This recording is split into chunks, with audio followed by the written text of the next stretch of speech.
So the tip number 2 is during the gathering, find a place to be quiet before you feel the need to do it.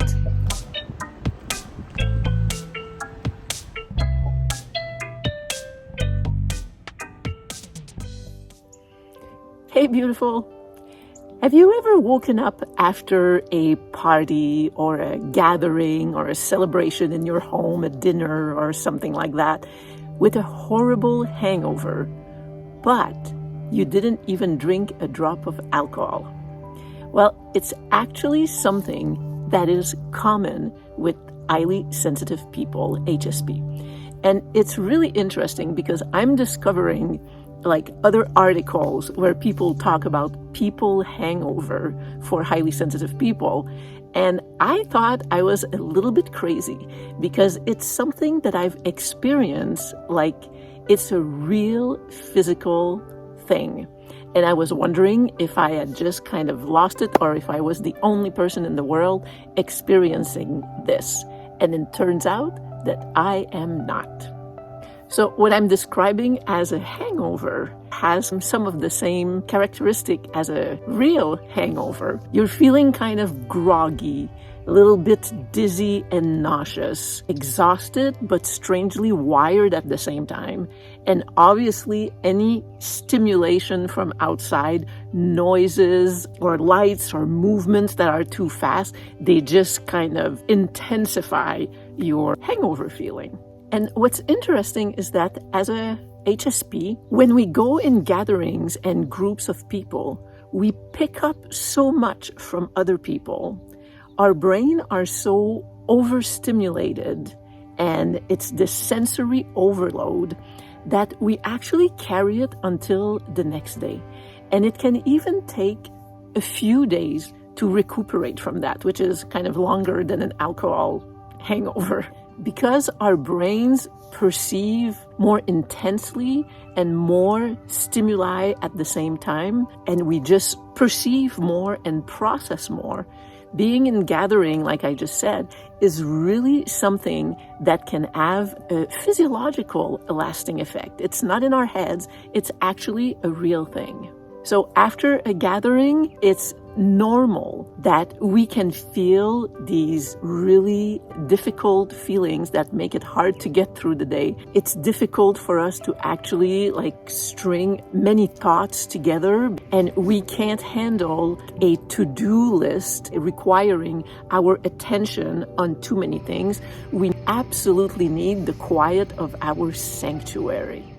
I gave myself a little post-it note here to remind you to subscribe, please.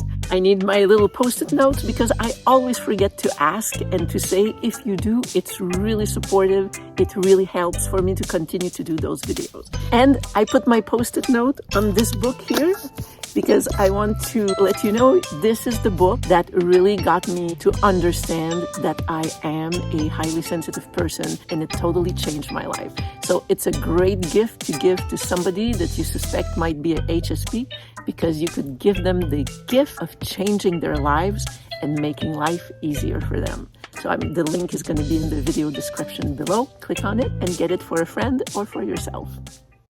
We need a situation where it's quiet around us. If we have things to do, we need to focus on one thing at a time to avoid extra stimulation, and we just have to be okay with the fact that it's going to take a while to get back to normal or to center or to our fully functioning selves.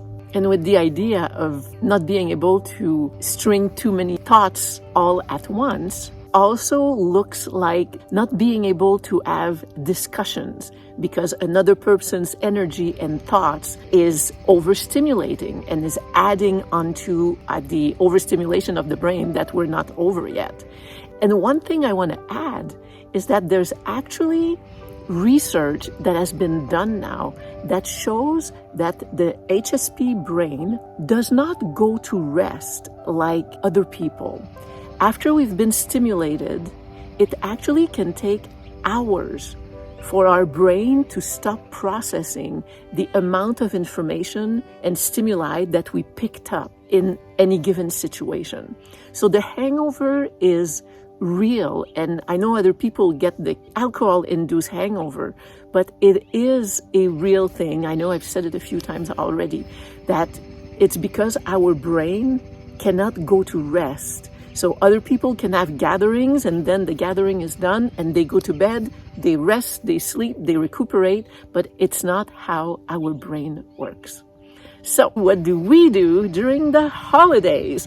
For those of you, I'm by myself, so it's going to be very quiet. But for those of you, I have 3 tips of things that you can do to make it through the holidays in good shape. First, because of the time our brain takes to process everything and then the recuperation time, try, if it's possible, not to have too many of the gatherings in a row.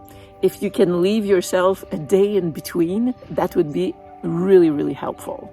So the tip number 2 is during the gathering, find a place to be quiet before you feel the need to do it. Because once we feel the need to do it, we're already overstimulated and our brain is already going. So I think that just taking the habit that in the midst, even if it's harder to do, to find a quiet place, close your eyes, be focused, have noise canceling headphones to really reset the mind and the brain for a little bit, and then go back and continue with your celebration. And finally, number 3, we have to love ourselves. We have to accept that we have this brain that functions this way. It comes with a lot of advantages and gifts, but there are disadvantages, obviously, and challenges, and this is one of them. And we just have to accept that it goes along with the rest. So be kind to yourself, accept that this is how your brain is wired, and love yourself and give yourself as much time to rest as you need. It's how you're designed. You're not crazy, you're not picky, you're not weak because you need more rest than other people. We are there more intensely, and then we need to retreat more intensely. It's just who we are. So I wish you wonderful holidays, great celebration, lots of love with your loved ones, and take care of yourself and be aware of your wonderful HSP brain. Bye. See you soon.